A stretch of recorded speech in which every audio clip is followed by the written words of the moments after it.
Ancora una volta in Veneto è record negativo, tocca alle autostrade. CAV, Autovie Venete, Autostrade per l'Italia, come tutti gli altri concessionari italiani, hanno ottenuto gli aumenti dal Ministero dei Trasporti, ma mentre il rincaro medio nazionale è del 3,9%, in Veneto risulta del 4,3%, numero che però è la risultanza di percentuali varie che vanno dall'1,44 della Valdastico al 7,17 della 28, in mezzo tutte le altre tratte, con un picco incredibile, un aumento del 250% sul tratto Dolo-Padova, che da 80 centesimi passa a 2,80 euro.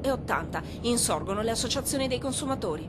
Per le tratte, quelle che rappresentano, come dire, una sorta di cassaforte per gli stessi gestori, gli aumenti non trovano giustificazione. Per il Comitato della Riviera del Brenta opzione zero, le agevolazioni per i pendolari introdotte da CAV, uno sconto del 40%, sono risibili. Di fatto l'insostenibile costo di 2,8 euro costringerà a riversarsi sulla viabilità normale, intasando Riviera Miranese, ed è già allo studio una class action. Non ho il conteggio esatto, comunque avevo letto qualcosa. Essendo un tratto di autostrada che uso per lavoro quasi tutti i giorni, purtroppo lo dico con rassegnazione in questo momento. Quando lo faccio, io di solito quando andavo a Udine ci volevano 70 euro a fare avanti e indietro, adesso chissà cosa si costa allora. Mi occupo di logistica dei trasporti e questa autostrada la conosco molto bene perché abbiamo clienti, commerciamo in bestiame. E oggi diciamo che l'aumento del trasporto può causare ancora di più la crisi economica che c'è in giro. Impressionanti le cifre che dovranno pagare i pendolari tra i capoluoghi: 1.400 euro l'anno il tratto Verona-Vicenza, 2.300 Padova-Treviso, Verona-Rovigo sfiora i 4.000 euro.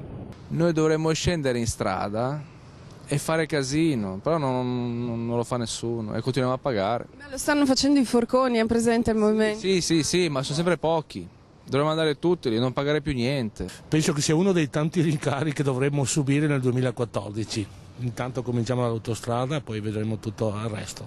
Ed è proprio così, perché non ci sono solo le autostrade. Qualche segnale di rincaro è già arrivato dagli alimentari e in più Da oggi è anche aumentata l'energia elettrica dello 0,9%. l'aumento di spesa annuale per famiglia in tutto supera abbondantemente il centinaio di euro.